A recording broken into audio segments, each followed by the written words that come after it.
Hello, everyone. Welcome to today's webinar. We are going to be talking about road design in steep terrain and focusing in on tools for these challenging landscapes. If you don't know me, I'm Erin. I'm the Business Development Manager here at Softree, as well as our resident webinar host. And with me today is Matthew Dickey, our Training Manager. So today we are going to be covering a topic that we have somehow never covered before, and it really does feel to us a little bit reminiscent of our superhero origin story. This is taking us back to our roots. RoadEng was actually built specifically for the need to create safer roads in steep terrain. So today we're really excited to put together some content that's going to step through a whole bunch of different tools to help you in these challenging terrains. We are going to look at preserving natural drainage patterns, implementing full bench cross sections, talk about designing switchbacks, as well as evaluating options for the different optimal alignment locations. So today, as I mentioned, it is not going to be one of our sort of typical workflow webinars. Today is a collection of tools and features that we're going to show you how you can leverage to help you with those steeper slope designs. So today is going to be focusing on these different items in the toolkit. And this first collection of features that we'll look at is really about locating the road and talking a little bit about alignment design. So we're going to look at where to put the road on the steep terrain and what does the alignment look at. The next collection of tools in our toolkit we'll look at relates more to the specifics of the alignment's cross-section, its shape, and the very important relationship it has with the terrain. And then our final set of tools that we'll look at in today's toolkit is really more about building the road. And we're going to talk through some of the considerations for realistic and efficient construction, whether that's material movement considerations or on the site prep side of things. And again, a disclaimer, this is a demonstration of tools and features. We're not going to be doing that typical workflow. We're also going to be keeping it simple today and just focusing on a resource road example. But a lot of the principles and ideas and tools we'll show you can definitely be applied to more complicated road designs. Okay, so that's kind of our plan. We're going to break it up into 3 general areas, talk through those collections of tools. So our first collection of tools, again, all about locating the road. And a very wise client of ours, which is Brian Chow, who's the now retired chief engineer from the BC Ministry of Forests, once said, the most important time in the life of the road is the moment you decide where it is going to go. And that statement could not be more true for roads in steep terrain.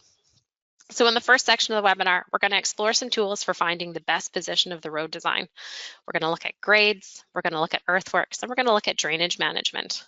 And in these key tools, the first one we'll talk through a little bit is more on the terrain modeling side of things. We're going to look at how you can leverage your 3D view, as well as the hydrology toolset to help you identify features such as streams and ponds in your terrain model and be able to consider those in the placement of your road design. The next set of tools that we have in this part are all about the actual alignments themselves. We're going to look at being able to include things like grade guides, as well as a little bit of a workflow for a switchback design, which of course are important, very sharp curves that can help us navigate steep terrain by reducing the overall grade. And then finally, in this first part of the webinar for alignment design, we're going to actually go back into, I'm going to call it our easy button, but into the realm of more automated alignment design. And Path Explorer is a tool in this section that can really help you to identify potential road locations through this more complicated terrain. And it's worth noting that this is sort of what Path Explorer is doing behind the scenes. It's not just drawing a line on a map. It's actually looking for a full 3D road design and where it could actually work and where it could be feasible. And it does, as you can see, it does actually end up generating switchback locations for you as it's needed depending on your terrain. So with that very brief introduction, I would love to transition now over to Matthew Dickey. He's going to load up the software and talk about some of the tools in our first section, which is all about locating the road. So Matt, over to you. All right. Yeah, so as Erin introduced, we're not going to necessarily focus on kind of a cookie cutter workflow, but I still like to try and start our project from square one and work with a single project to kind of show off these different tools, and just to reemphasize that typically you won't be going all over the place and setting these things up. It'll just be kind of having these tools at your disposal and using the ones that best meet your needs. So with that, I'll start from scratch, and I'm going to start in terrain, and we're going to bring in our topo surface data. And in this case, I've got a DTM, and we'll bring that in, and just going to do some thinning because it is a fairly large area here. And we're going to take that 3D information and make a surface out of it. So I'm going to also create contours here at the same time to add a little bit of context for where things are.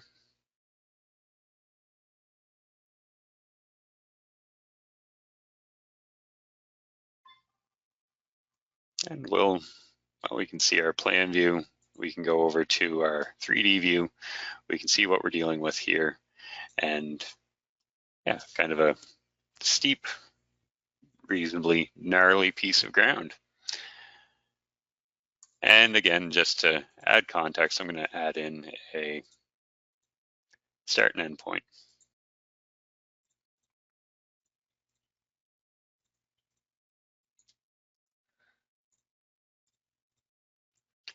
So for this particular project, I want to start down here somewhere and get my road up to this point.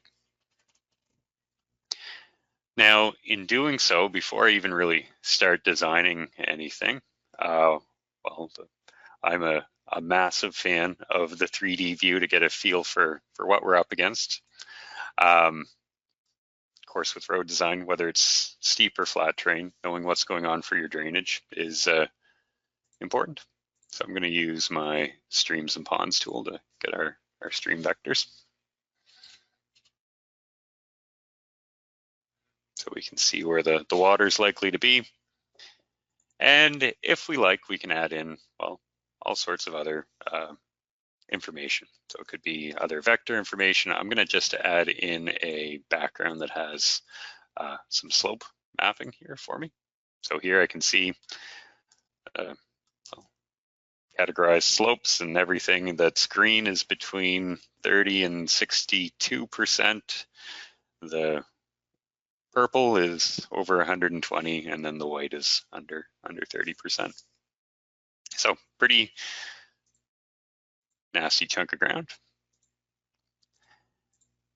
And we're going to start out by, well, designing this conventionally.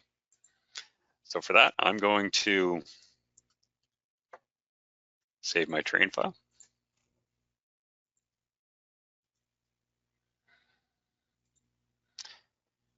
And we're going to go over into location.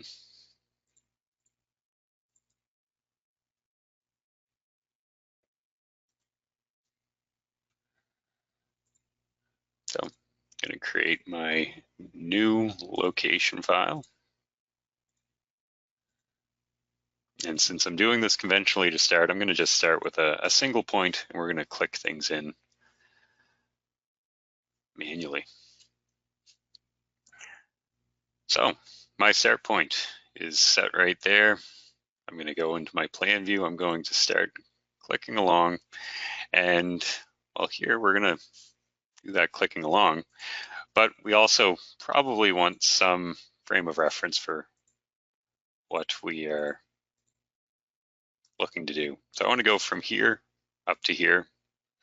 My gut says it's probably unreasonable to do that in a straight shot. We're probably going to need some kind of switchback in there. So as I start clicking along my alignment, I'm going to consider, well, my horizontal alignment. So we can see that in my plan view. We are going to consider our vertical alignment, so we can see our profile being displayed here. And as we click along in that profile, we can see I've got my grade label turned on. If I want, I can even turn on these grade guides, and I can set my maximum, my minimum, and a grade break.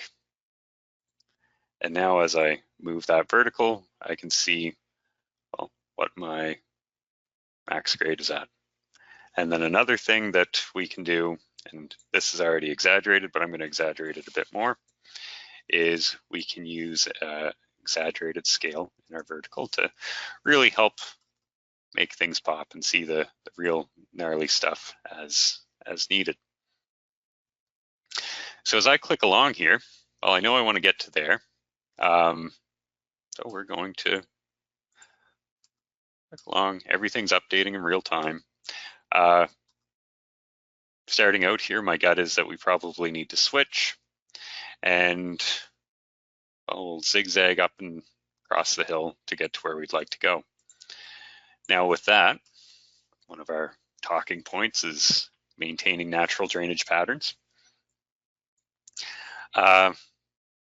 This down here looks to be a fan for me. So again, leaning on that 3D view and the utility of that, well, I'm probably going to want to avoid that fan. And if I do have to cross this thing, I probably want to cross it somewhere where the channel is nice and confined. So not in the fan and not up here where we've got that broad channel where it can move around all over the place. We're going to want to preserve it. And then beyond that particular drainage example here, well, I'm going to want to preserve natural drainage paths elsewhere on my hill, but this one looks fairly forgiving, just where it's pretty rocky and on a ridge. So we'll keep clicking along. So I've got my first IP added in. We're going to add a curve to it. We are going to come out a little further, and I'm going to start my switchback. And so we'll notice that, well, at that curve, I just said I want a 50-meter radius curve. I can go a little tighter if I'd like as well.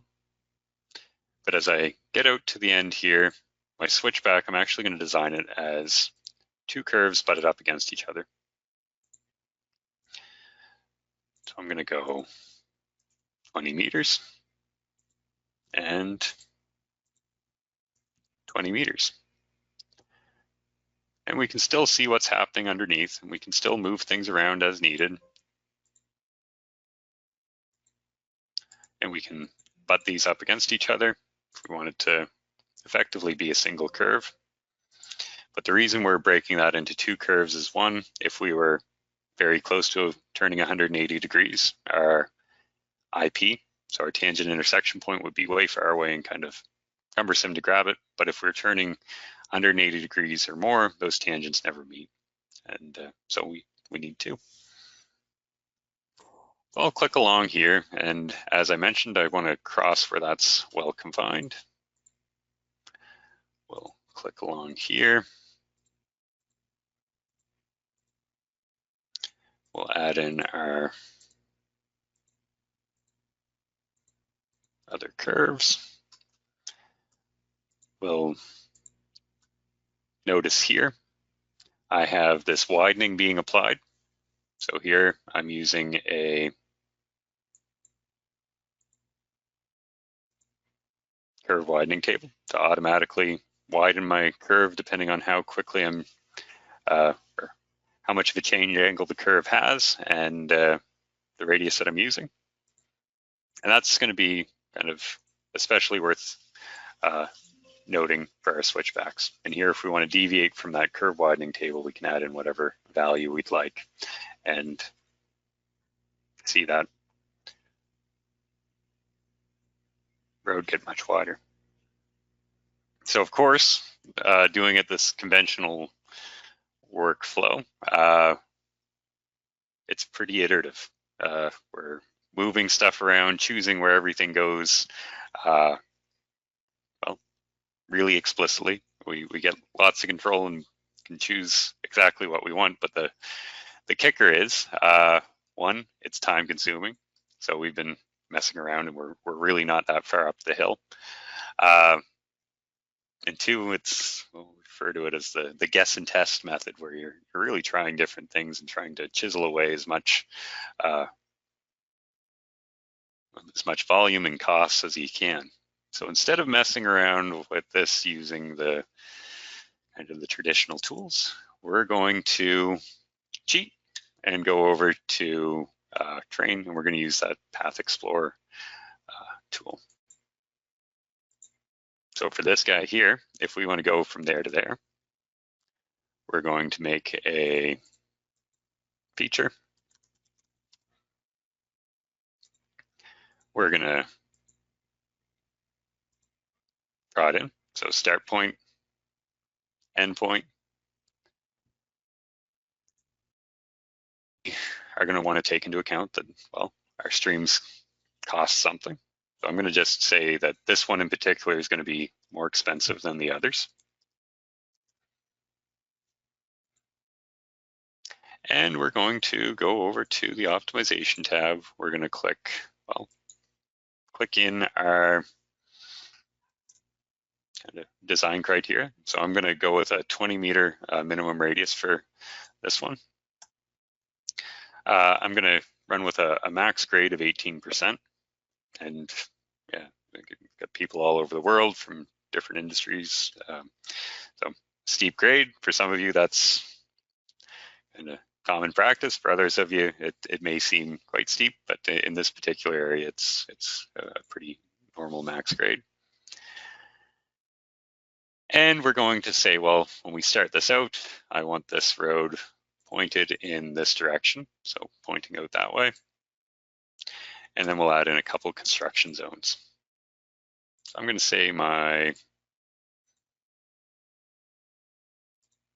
streams, and not that main stream that I'm a little more concerned about, but my other streams are going to cost on average 5K. And then that big one, we're going to say it's even more expensive, say 20,000 bucks. And we could add all sorts of other construction zones in there if we wanted to take into account that this rocky area is probably going to cost more to excavate than the surficial materials. We could add that in. If we wanted to add a no-go for our fan, we could add that in. But I also think we can keep it fairly simple without diving into all the gory details here and get something that does what we'd like it to do.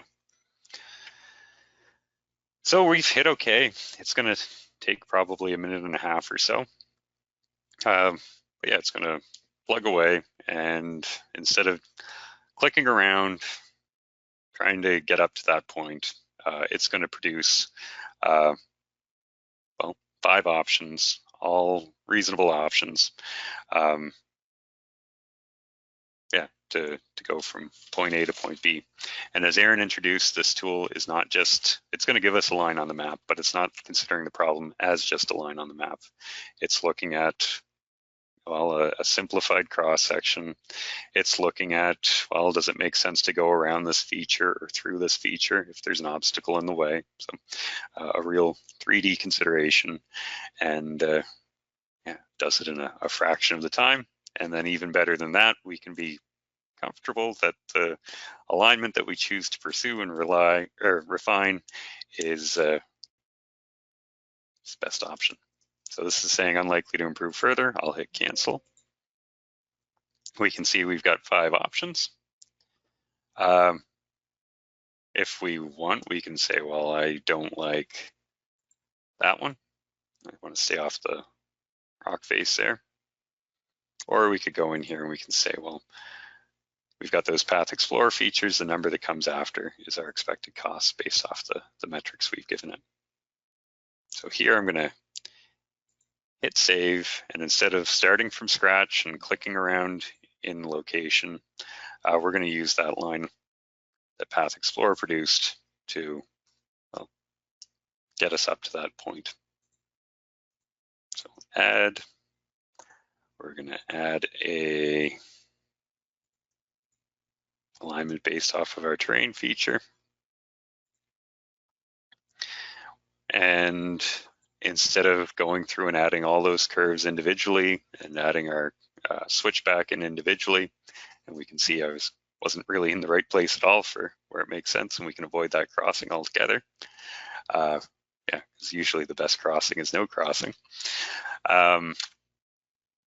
We'll use this polyline to alignment tool.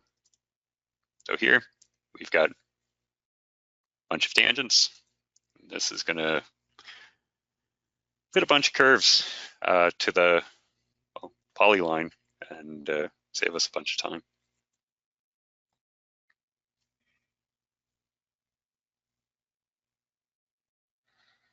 And it shouldn't take too much longer here.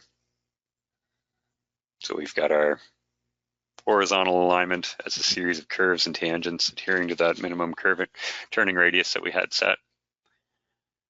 We could define our vertical alignment manually, or we can, again, make our lives easier by just running with the vertical optimizer.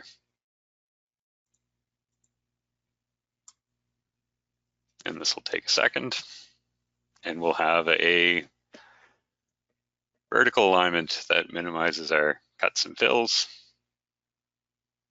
It'll be balanced here. And there we are. And with that, I'll hand it back to Erin. Thank you, Matt. So that first section of tools, we covered a bunch in there, was really all about locating the road. So the next big section of features and tools that we're going to focus on really relates to sort of more the specifics of designing the road, in particular the cross-section. So the cross-section elements are very much a balancing act of getting a stable road prism and then avoiding things like runaway cuts and fills. And I've got an image of that here. So a big part of why we design is that we want our model to represent what we can actually build. So we can see how it interacts with the terrain, and these sliver cuts and fills are likely not constructible. So in this section, we're going to look at a bunch of tools that can help support stability and help avoid these sliver cuts and fills. We're going to start by talking a little bit about cut and fill slopes, how the cross-section templates work, and how they can automatically adjust the cut and fill slope angles to match assigned materials, or how you could possibly look at fixing those values if there's a case where you need to do that. So we'll look at cut and fill slopes. Next, we're going to look at, very briefly, some of the stability elements that we can add into our cross-section. These are such things such as walls, keyed in rock fills, and these can be assigned as part of a template and applied to a specific station range of a design. And of course, they play an important role in some of that structural support in challenging terrain and can help us to avoid some of those issues with sliver cuts and fills as well. Finally, we're going to take a look at, as really talking about the road's position. So, we've got a couple images, full bench cut, 3/4 bench cut, and of course the term bench really refers to how much of your road is founded on an excavated prism, and full bench cut in steep terrain involves excavating entirely into the hillside rather than placing materials, fill materials on the downslope. So by adjusting your road's position, it can help to create a more stable road surface. And with that very brief introduction to the next set of tools, I'm going to pass it back to Matt, and we're going to take a look at these tools surrounding cross-section elements. Now, and this is kind of a good example of where I didn't do it the most efficient way, and didn't do it the most efficient way just to give us something to talk about. So when I did that vertical optimization, it was considering exactly what we told the software to consider, but I used some cut and fill slope angles that I don't actually want to use here. So we're going to add a little bit more realism to our problem. And with that, and it's kind of typical in steeper terrain, where you're going to be a lot more cognizant of what types of material are you excavating with and filling with to build your road. And if you're kind of on flatter terrain, oftentimes you'll use a fixed cut slope angle or a fixed fill slope angle, and it'll be really chosen around driver safety and recoverable slopes and all that good stuff. But here, if we had a 30% fill slope angle, our fills would go on forever, or we'd be in full bench for pretty much everything. So we're going to be more focused on the performance of our material to give us that stable prism. And with that, we'll acknowledge that there's probably some different materials that we're going to be dealing with for this. So just looking at, again, that 3D view, this side of the ridge looks fairly smooth and almost pillowy. My guess is that this is probably some kind of superficial material, whether it's hardpan or colluvium, etc.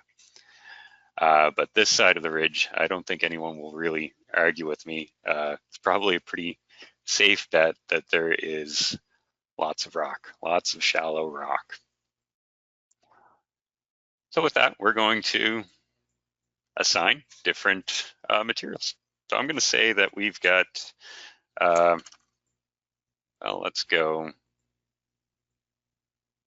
I don't know, right around there somewhere. Hardpan up to there, and then everything beyond that, we've got half a meter of hardpan over fractured rock. So in our software, we can have a library of ground types, and you can add whatever materials in there that you like. And you can have different geotechnical parameters associated with them in terms of cut and fill slope angles and expansion factors. And we can assign those to our road in assign by range. So I'm going to go hardpan for some of it, and then we're going to go hardpan over fractured rock from 330 onward.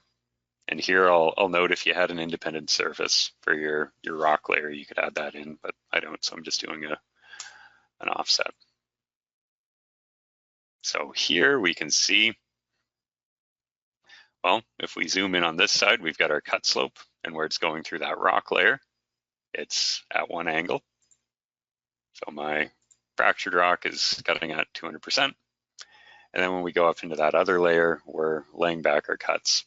And here I've got that hardpan set at 1:1.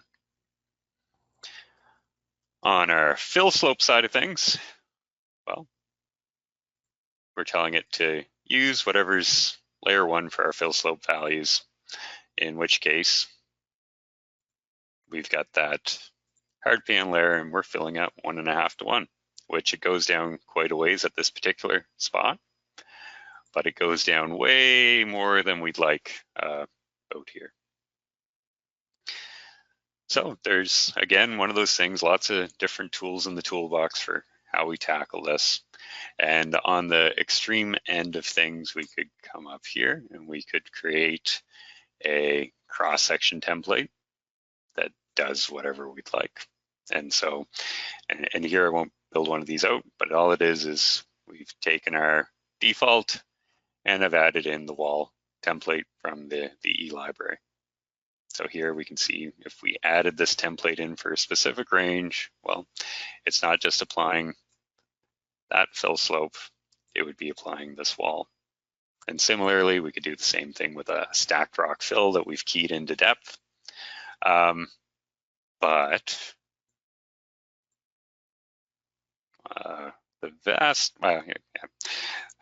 lot of the time, the best solution is to keep it simple. And walls are expensive, a lot of moving parts to build them. It might be more practical to just drop that road down or push it into the slope. And well, if we go with doing it manually, we could grab this in here, we could push that over, or we could grab this here and we can drop it down.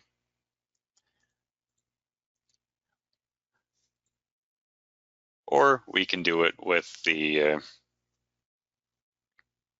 vertical optimizer here. And well, we could just re-optimize it with our ground types assigned, and it's probably going to do a pretty good job of catching it without assigning a constraint. But for the sake of just covering our bases and showing how we can do it, we're going to go into the Constraints tab.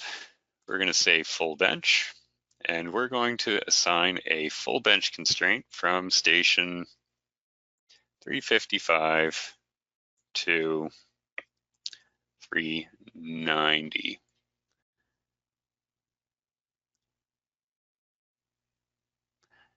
We'll hit OK. Oops. We'll hit, actually, I'm just going to double check. And Matt, you've fallen into the classic trick of not pressing the Add Edit button. Your constraint did not save. All right, well, I'm going to go a little further Just like anyway. a great disclaimer. Anyone new to the software, the Add Edit button is your friend. If something's going weird, it's probably because the Add Edit button didn't get pressed. I typed these numbers. How come they didn't take? Well, it's because you can type in a bunch of different numbers, and in order to make this perform as a list, we have to hit Add Edit. So now we can go on and do our next chunk if we wanted. So yeah, I hit Add Edit this time, and I'm going to throw a reduction in here, and we'll let this redo our optimization, and we should see, well, that our road is going to be in full bench in that particular spot.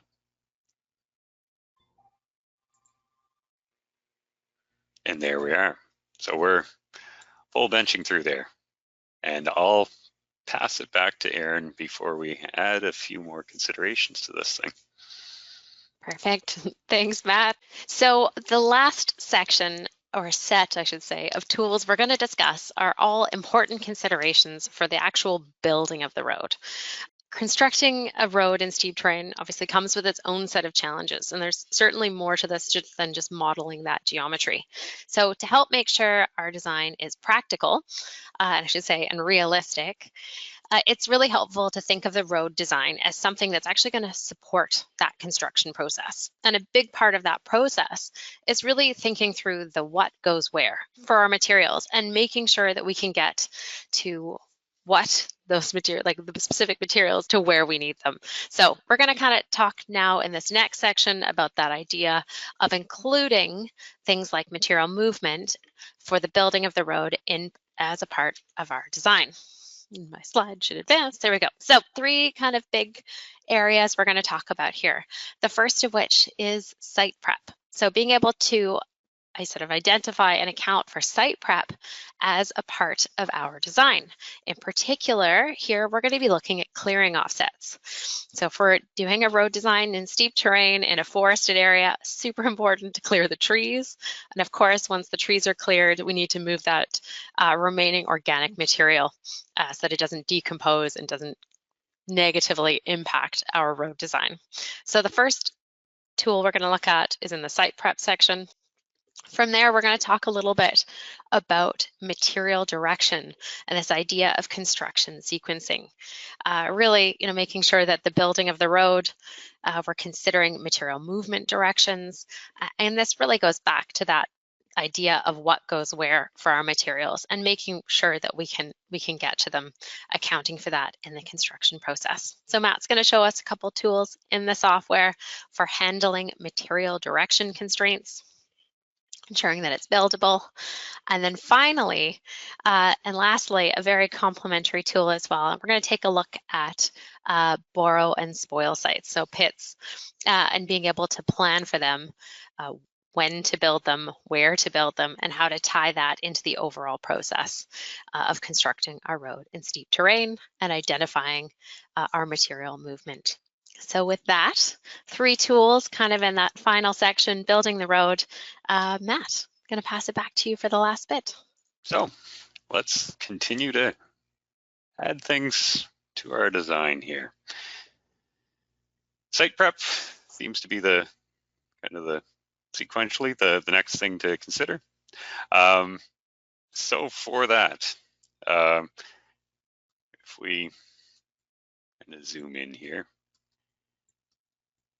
if we imagine building this road and we'll assume that we're in some temperate rainforest where the trees are non-trivial size.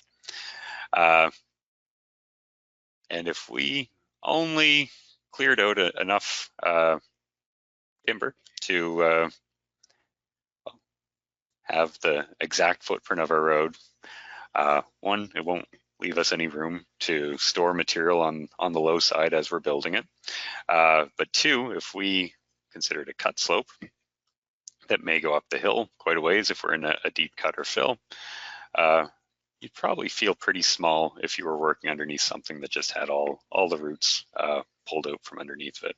It can be an upslope hazard. So we can add site prep for the clearing limits. So in here, and I'm going to just use this without a minimum stake offset to start. So if we said we want a fixed right-of-way width of 10 meters,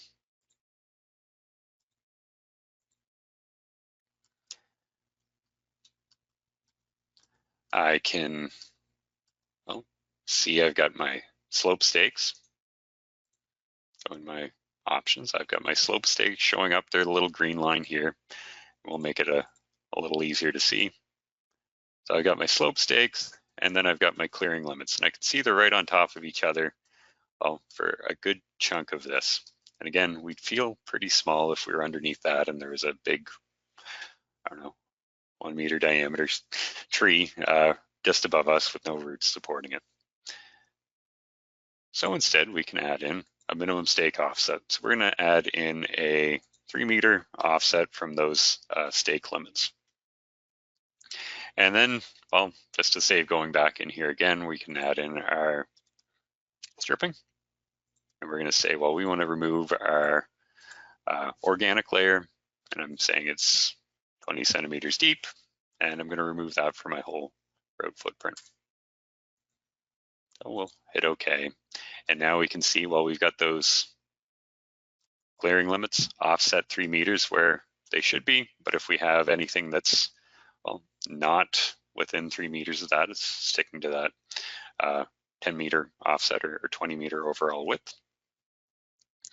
And our clearing limits are addressed. Now, the other thing that I changed in there was our stripping. So I added in that stripping offset, and we can see, well, we've got this other layer of material that is being tabulated. And it's being tabulated as its own thing called stripping. And that stripping material is to be disposed of and not used as fill. So in our mass haul, we can see that what was once balanced is no longer balanced. So right there, we're probably going to want to redo our optimization to account for, well, the stripping and the difference in volumes that that's created. Now, aside from just site prep, the next, and I'll talk about this before I go in here and redo my optimization. But if we were to build this road, well, we can probably build this first chunk fairly straightforward. And even in here, we can probably pioneer ahead and work into it and move material ahead as needed.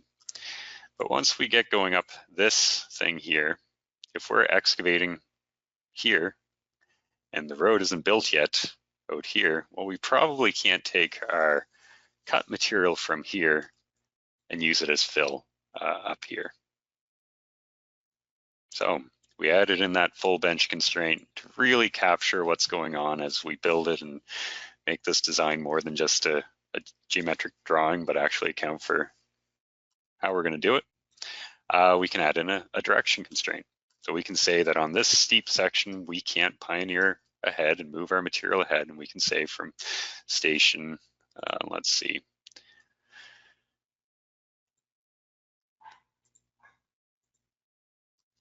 yeah, let's say from there to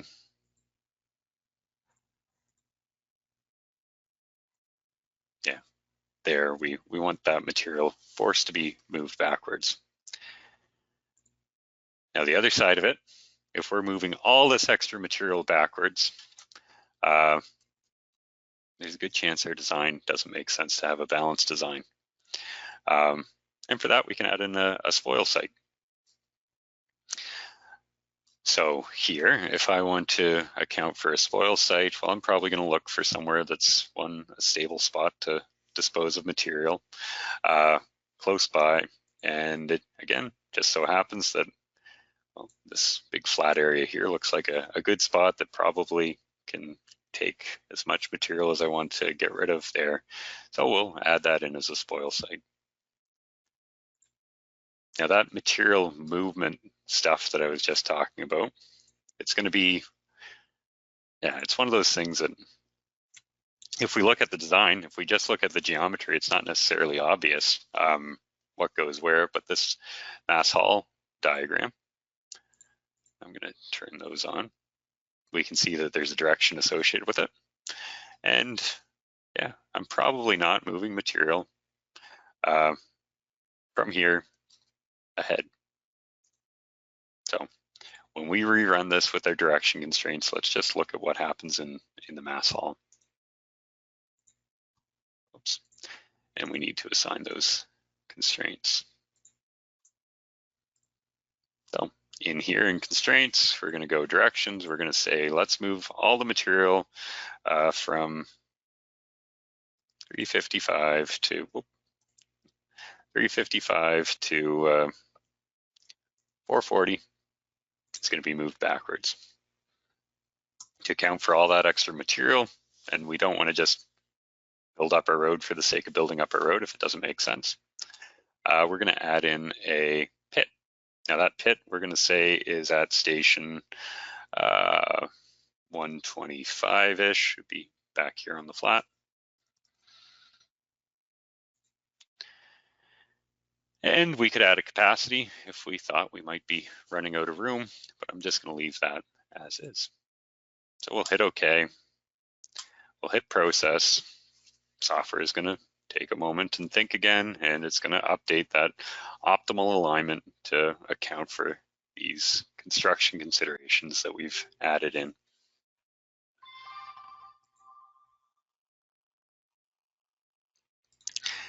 And bear with me here, I'm just going to make a couple tweaks.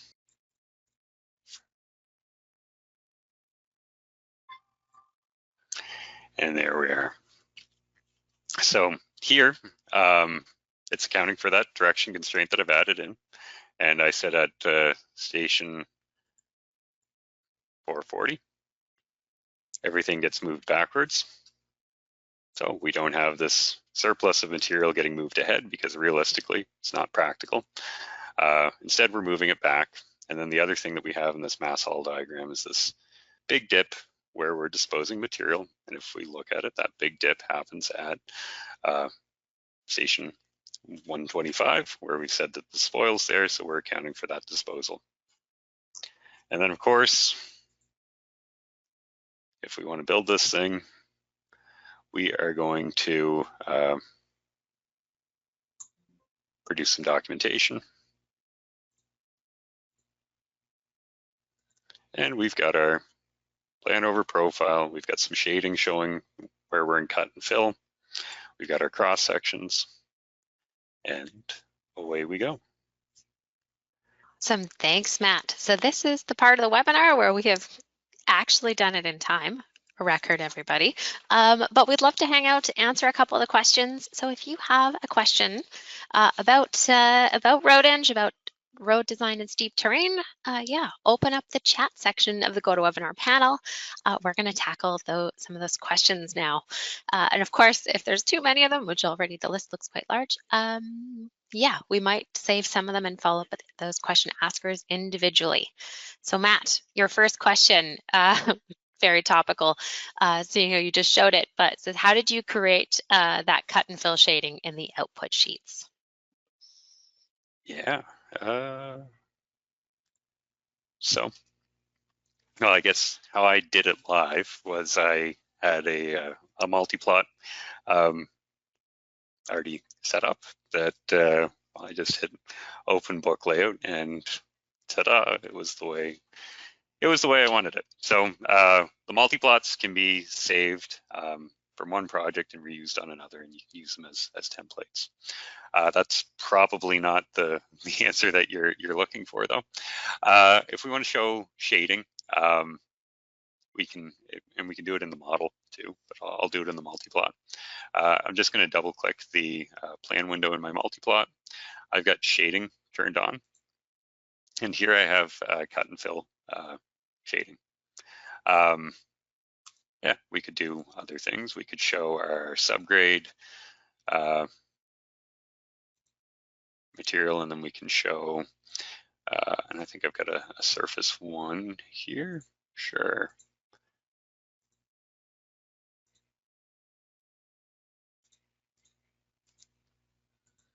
So yeah, you can use shading to show different things, but topical to our content today, the steep road stuff, it's important to know where you're in cuts and fills, and it makes it really intuitive for the builders to just look at that plan view and see, well, I'm here, I should be transitioning into my cut at this location.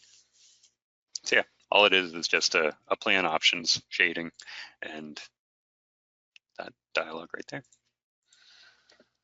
Yeah, important to note too, it doesn't need to just necessarily be in multi-plot. So Matt could have done that exact same step as well in his main plan window.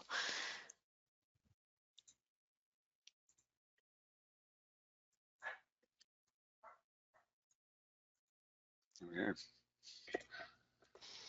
Great question though. Okay, next question. This one kind of goes into some of your site prep work you did, Matt, which is how can I export and communicate my slope stakes? Oh, a bunch of different ways. So you could, actually, I think I've got one set up here. Let's go through. So I've got a data table where we can say, I want to show my station, show my X and Y coordinate for that station, and give a cut depth, and then give my slope stake offsets and my clearing limit offsets to that. So that would be kind of a common format for the forestry folks in the audience. And in this case, I'm referring to my L station, but you could do the same for a P line if you had a P line that you wanted to do your offsets relative to. If you wanted to get a bit fancier with it, and if you're doing the staking with, say, a total station or something like that, we could go File, Save As, and coordinates file. And we could set something up very similar, but this would be more the total station surveying where we can stake to each point that makes up that surface. Similar to that, if we wanted to just have the surface information and the proper alignments as alignments, File, Save As, Land XML. And then if you would rather just something that you can dump into, well, some kind of controller or GPS, File, Save As, and you can export this as a bunch of different spatial formats too. So if it was machine controls, DXF, Land XML, if you were working with just on a tablet or a smartphone, you could take this document, File, Save As, Avenza, and then you can have a little georeference dot following you around on your multi-plot. You could export to shape, KMZ, and you could even take, if you had a Windows tablet, you could even take this out to the field and hook your GPS up to it, and it could show you where you're at. So lots of options. That was a lot of options, Matt. I feel like we could do a webinar just on the exporting slope staking options. Let's tackle a couple more questions. So the next one, going back into the terrain module, how well does Path Explorer do with locating existing roads? I guess that depends. So the tool itself is kind of built around, built for greenfield and major realignment projects. So it'll find the cheapest route from point A to point B, given the cost model that we've told it. And if you're on steep, gnarly terrain, and if there's existing roads or skid trails or machine trails, you'll often find that, well, it'll pick up one of those old existing features if it's the cheapest spot to put the road. Now, if you wanted it to just kind of do like a machine vision thing and show you where all your existing roads are, that's not really what it's intended to do. Yeah, so it's not necessarily a machine vision tool. But yeah, if it's to support that, how do I get from point A to point B? It'll consider the topography. And then if you wanted to take it a little further, kind of in between the two, you delineate polygons around your existing roads and tell it that it's cheaper to use, and it'll realign them where it makes sense if they're not up to snuff. But yeah, not necessarily a tool just to delineate existing roads from LiDAR data. Awesome. Next question, Matt. This is kind of going into that cross-section tool set part of our presentation today. The question is, can we add a safety barrier in the design itself? It's in hilly terrain and I'm from India. So great question, Matt. Cool. Yeah, good question. Yeah, we can. And so here I just kind of showed a couple templates that deviate from the defaults. Let's add in a barrier instead. So here, instead of just showing it, I'm going to go onto the eLibrary. And what this is, it's a collection of template components that we can piece together without having to build anything from scratch. So if I wanted to add in, say, a jersey barrier to the template that I'm using for this, well, I can come in here, paste as new, and we'll go to our walls and barriers. We'll go in here with our jersey option. We'll paste it in, and ta-da. And if we want to position this around, we certainly can move it around however we'd like. But yeah, we can just add these components in as needed. Yeah, so if it's, again, like a no-post jersey barrier, they can be treated as their own component. Similar with guardrails and railings. And I don't think that's necessarily the answer you're looking for, but if you're dealing with something where you want that barrier to be an earthen barrier, so a berm, we have road templates that can include that. And this one in particular, it will exclude the barrier if there's not a drop. And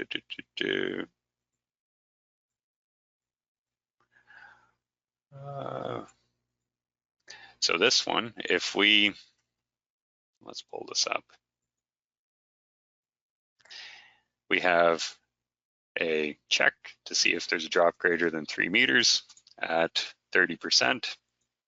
And if it's infill, it's automatically adding that berm for us. But if we were shifted down and there was no risk of drop, it's going to exclude it. So again, another answer where there's a bunch of different ways you can do it.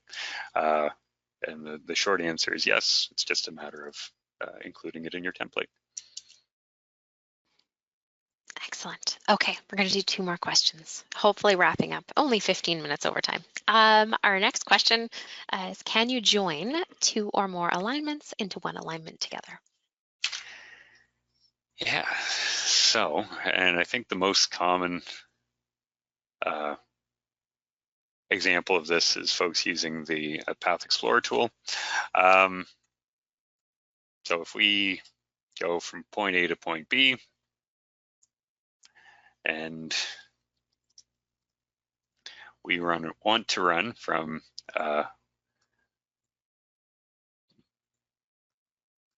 B to C. Actually, we'll go really short here so we don't have to wait. We can do that.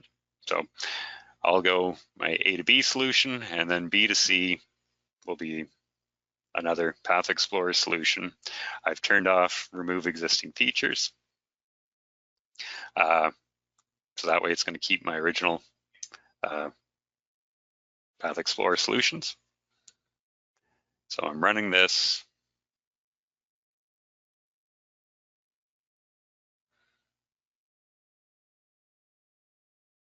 And it probably won't take too long, but I might just hit cancel so we can see the solution here. Yeah, so we've got that. Oh, and here silly me, I left it pointed in that direction. But yeah, we could take this one and connect it to, say, this one. So I've got a multi-select right now, modify, join, and we can continue it along that way. And we'd use that to feed it into location. Yeah, and if we were looking to join things in location, yeah, shoot us an email after this and we can point you in the right direction for that. Awesome. And I think it's worthwhile to say too that this is a space of a lot of development work by Softree as well. So you should see in the next version more tools for, and I see another question here about crossings and joining roads with inner curve radiuses. So we've got a lot of functionality coming that's going to be way easier and more efficient than us demonstrating it here today. So happy to follow up with that question asker as well as the last one offline as well for more details. Okay, final question for you, Matt. Can we assign min-max grade constraints by curve, or do we need to do so using the station range in vertical optimization? So for example, in this case, they are looking at a switchback with reduced grade relative to the rest of the road. Yep. So yeah, it sounds like the person asking the question,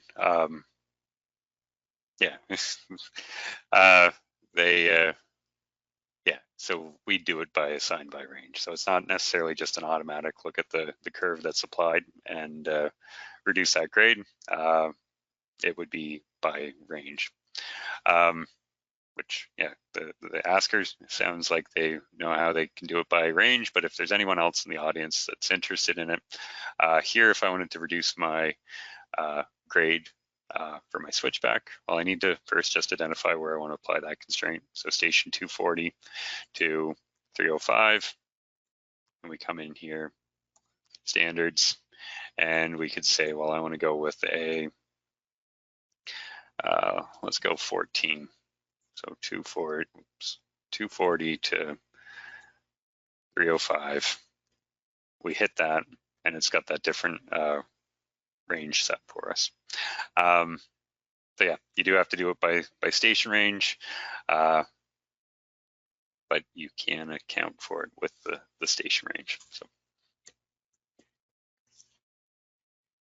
Awesome. So everyone, thank you so much. We're going to wrap the questions there. It's yeah, 12 o'clock Pacific time. Thank you for attending our webinar today. As I said, this kind of felt like a little bit of an origin story for Softree, going back to our roots in steep slope resource road design. We hope you enjoyed the content. If you have any further questions, please do reach out to us. We'd be happy to address them. Thank you very much, Matt, and thank you to everyone who asked such great questions today. Thanks, everyone.